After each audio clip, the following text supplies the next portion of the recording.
Now delve into the art of storytelling with a true visionary. Our guest is a celebrated writer, director, creative producer and author, Nonhlanhla Mnisi, known for bringing diverse stories from concept to screen. She's currently a commissioning editor at MultiChoice, specialising in developing major dramas and reality formats. She joins us to discuss her latest work, From Vision to the Screen documentary. Nonhlanhla, thank you so much for coming onto the show. Thank you, Hugo. Thank you for having me. From vision to screen, when you say that phrase, what part of the journey are most people likely to underestimate? I suppose the process, right? Because then it means you're looking at it from an input. People focus more on the output and they don't really know the process.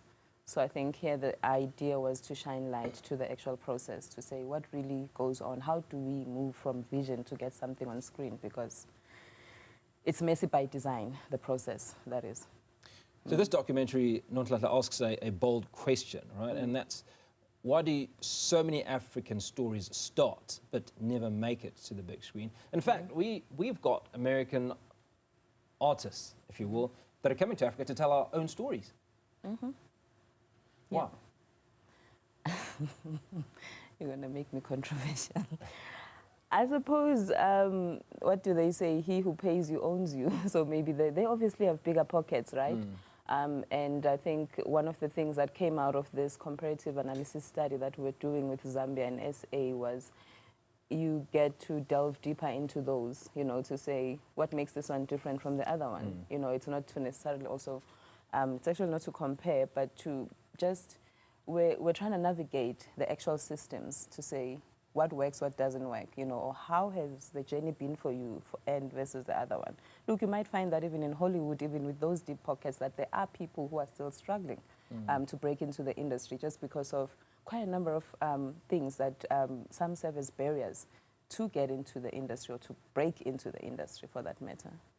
So the question remains unanswered. Why do so many African stories start but don't reach the big screen? It could be a lot of things. Resources can be one of them.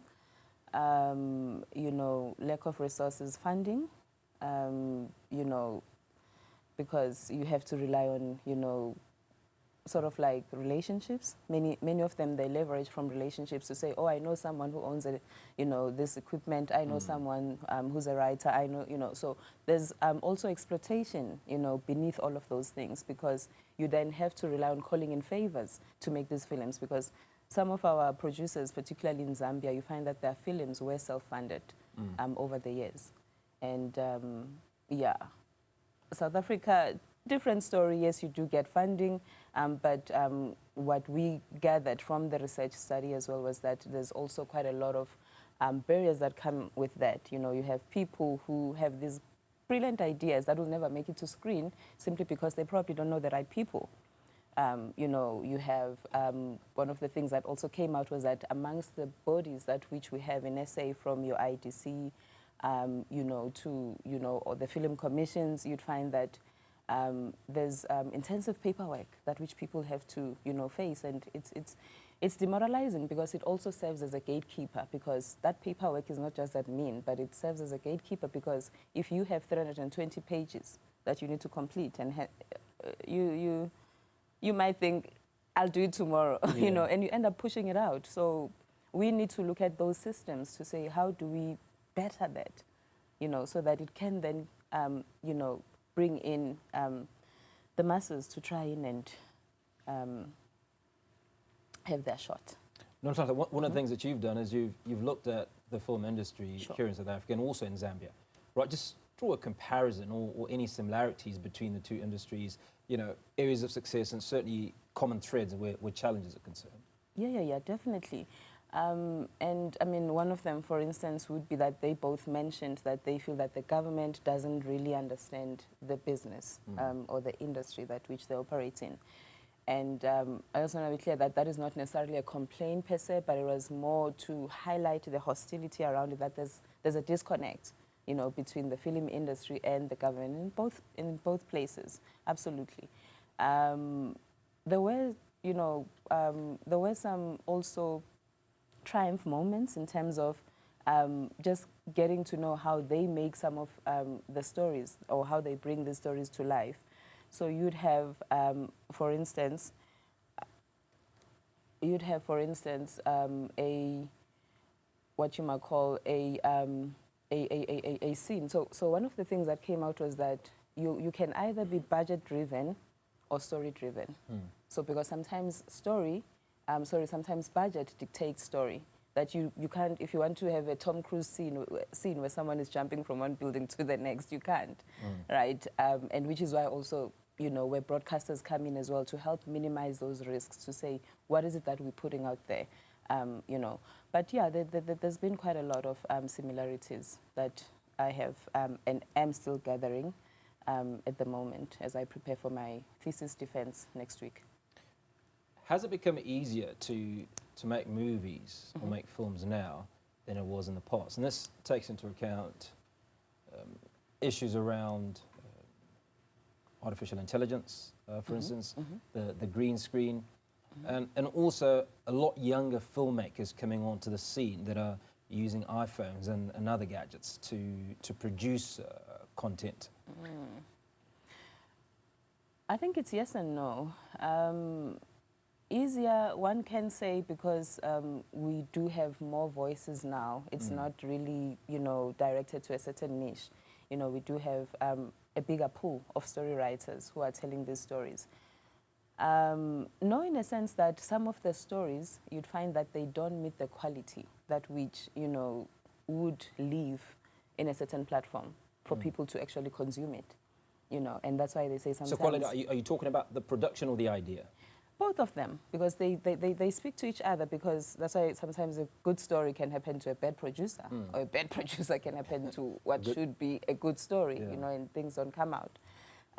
So it's a catch-22. Now, one of the things that you do, courtesy of your role at MultiChoice, is that you commission work, right? So what are you looking for? I mean, you've obviously got millions of people that think they have brilliant ideas. What separates the wheat from the chaff? What is it that you look at and say, okay, this is a great idea, we'd like to see it on the big screen, versus, okay, maybe not such a good idea, and go and do a little bit more work?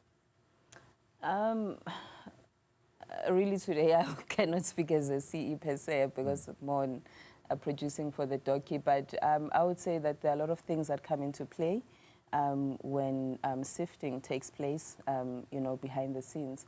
And many a times you'd find that we're looking for a perfect fit for a certain slot, right? And that speaks to the demand, that speaks to what the audience is looking for, that speaks to the airtime, it speaks to even the funders, the people who are advertising, you know, in our slots as well. So it's quite a broad one, because you have 1,000 pitches that you need to probably sift through to try and get to the right story. And sometimes you say no to a story, not because it's a bad story, but because maybe visually will not be able to execute at the level in which will do justice to what we're trying to sell to the audience. Okay, so let's come back to the documentary, and one of the things that you talked about is gatekeeping. Sure. Right? How do we work around that? I mean, how do we bring in more people into the space? What is in the control of those of us that are looking to make films? I would say probably you also need to look at the collaborators, who are the key players in the market. So when you bring in your policymakers, you have your producers, you have your broadcasters, you know, you need to have all these talking heads, you know, coming under one roof to say, how do we make our systems to be better? Because the challenge here is not whether or not can people do the work. It's a matter of, can they navigate the systems that are currently in place, or do we need to revisit them? And I'm saying that we probably need to revisit the systems that are in place, because even I, as an individual, would not be encouraged to apply for funding if I need to go through an extensive, you know, process in terms of paperwork. You know, it is discouraging, as mentioned earlier. So I would say that it calls for collaboration for us to actually have conversations with all these key players in the room to say, what is it from a policy-making point of view? What is it that you need to look at from a regulation? Do we need to start saying that maybe, for instance, a producer can only produce so much at a certain time? You know, it's quite broad. It's quite broad. And you look at your Nollywood and your Bollywood people, that they have their different systems, because during this time I was also able to look into that, because it's one of the feedbacks that came out of yesterday's screening session that we had, you know, where one of my sisters said to me, but why are we not, what is it that we can learn from Nollywood and Bollywood? You know, and I had to go deeper into that as well to say, you know, to start looking. But yeah, and not disregarding AI, of course, because that's also another thing that is soon going to be a threat, right? Because if someone can make music somewhere, you know, and produce a whole album, then it means that productions will soon not necessarily need a music composer. You know what I mean? So if someone, so it's going to be very tricky. Catch-22, right? Now, your documentary covers a number of themes: emerging African filmmakers, access, funding, and creativity. We've touched on that: mentorship and gatekeeping, emotional labour and sustain. But you also talk about the African cinema beyond the finished product. Walk us through that. So, I would say that, and yeah, the idea obviously is at the end of this thesis, right, to have something tangible that one can go and present to the different key players that I've mentioned, for instance, to say, what is it that we need to look at? How do we reshape the actual African cinematography in its entirety? What is it, where are the loopholes, and how do we address them? And some of the loopholes have probably been there for long, but have we addressed them, or why are we not addressing them? So it still remains a bit of a debate sitting here, which I need to close off soon, to say, where are we headed in 5 years' time, 10 years' time? Fantastic. Nonhlanhla, that's where we're going to leave the conversation. Celebrated writer, director, creative producer, and author with a few publications coming up soon. Thanks for coming on to the show. Thank you so much, Hugo. Appreciate it. Great conversation. A lot more to look forward to when we return. You're watching Newsfeed, the PM edition. Don't go away. We're back right here on 405.